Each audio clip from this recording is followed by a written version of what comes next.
Today on The Bearded Hobbit, we will be discussing Fatwood.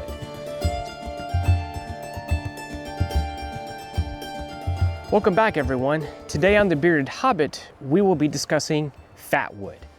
So what is Fatwood? Well, I've always known it as just pine, but the name that everybody uses is Fatwood, and it's this and this. Essentially what this is, Fatwood is from coniferous type trees because of their sap. Their sap can be very flammable, particularly in trees that have aged, and this sap essentially coagulates up into the wood. Okay, so a little primer here. Where I'm at, I live in a piney woods, well, more of a mixed forest. We've got a couple different types of trees here. We have hardwood trees, things like oaks, and then we have lots of pines like loblolly pines, which are conifers, okay? Now, most of our conifers here are evergreen, meaning which they keep their leaves on. So our pine trees constantly have their needles, where our oaks have dropped their leaves. It's winter here. It's pretty chilly this morning, actually. It was below freezing about an hour ago. So when you hear conifers, most of them are evergreen. So kind of the saying goes, not all conifers are evergreens and not all evergreens are conifers. Because there are plenty of plants out here that are not conifers, but yet they still have their leaves.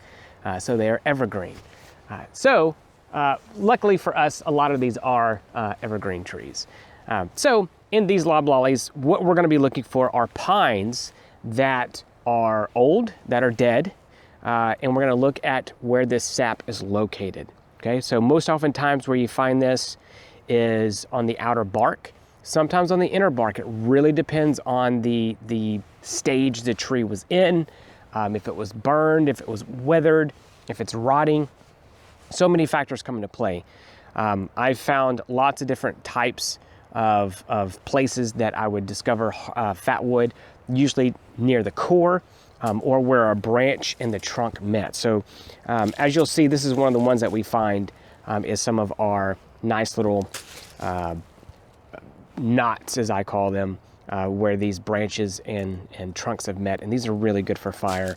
And then this is just some really nice outer wood that we've trimmed off into a nice little piece of kindling. So let's walk around and see what we can find out here. Now, as you can see, we're in a kind of a mixed forest here of hardwoods and conifers. Here where I'm at, we have just the loblolly pines as kind of the majority. So what we're gonna do is look for things like this, of old pine trees that have been snapped. Usually you can find some nice fatwood in there if it's been there long enough, or find some things on the ground. Simply by walking around in a lot of these forests, you'll be able to find some of this, and lo and behold, here we go.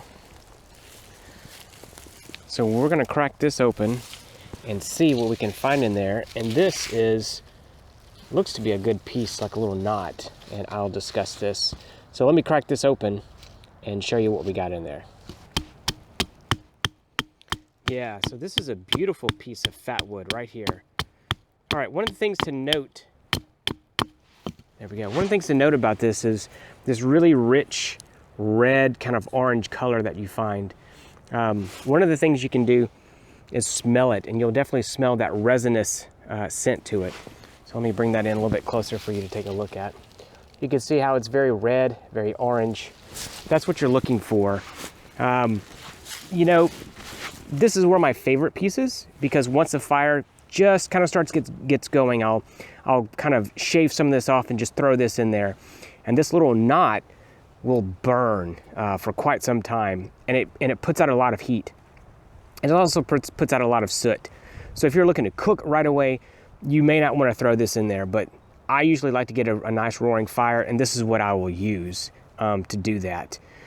If you're simply using this to start a fire, you will process this by maybe trying to shave just some pieces off. Trying to split this is very difficult.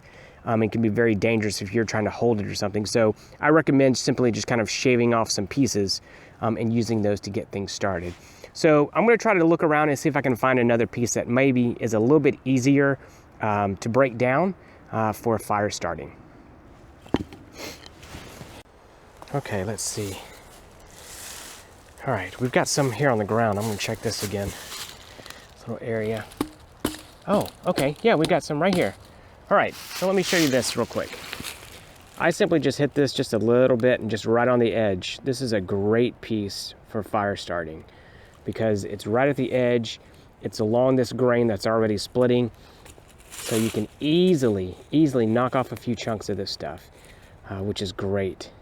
You can again see that nice little orange coloration in there. You can smell it. Oh yeah, this is perfect. So even if this stuff is damp, this stuff will still burn because of the resins that's inside of this conifer, okay? So always collect these. Some people carry them with them in their backpacks or whatever. So get a little bit extra and just kind of keep with you. Perfect, so we're gonna use this. All right, here's this old young pine. Young pines, in my experience, I've not really found much in. It's more of the older pines. But sometimes if the young pines have been up long enough, you might find some in there.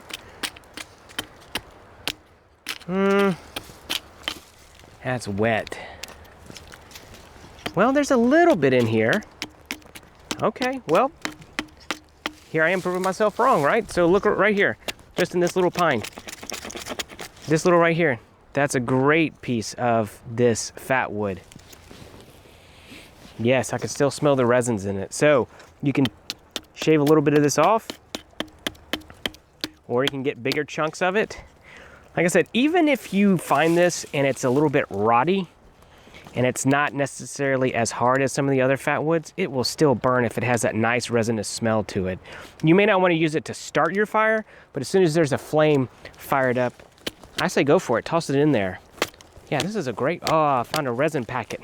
Okay, special day twofer. This resin likes to burn as well. So if you can find some of this resin, these make, ooh, I'm gonna save that one. These make great little fire starters as well because that resin is very flammable. Awesome. Well, it's been an excellent day today in fat wood finding. Perfect. Well, all right, we were pretty successful in our fat wood finding excursion this morning. Not only did we find some nice fire starters to use, we also found some really nice fire burners in terms of our little bitty knots. So as I mentioned before, you know, these are great for starting. These are things that are great that maybe if you have a lot of wet wood, these things will burn hot and they'll burn for quite some time. So these are really good to keep things going, though not the best thing to cook over because of the soot. All right, so I'm pretty excited. So get out there and practice, just walk the trails and just look around and see if you can find it. Take your knife and just kind of scrape, see if you can see some of this stuff, get a good sense of how it smells. The more you find and practice, the easier it will be when you're looking for it. If you're interested in following up and seeing how we use these to start fires, if you've never used fat wood before, check out my video on my practice fire making skills. It's something that I try to do yearly just to make sure that I can get fires going. So if you're interested, check that video out. All right, everybody, if you enjoyed this, please hit subscribe and we will catch you on the next video. Thanks again.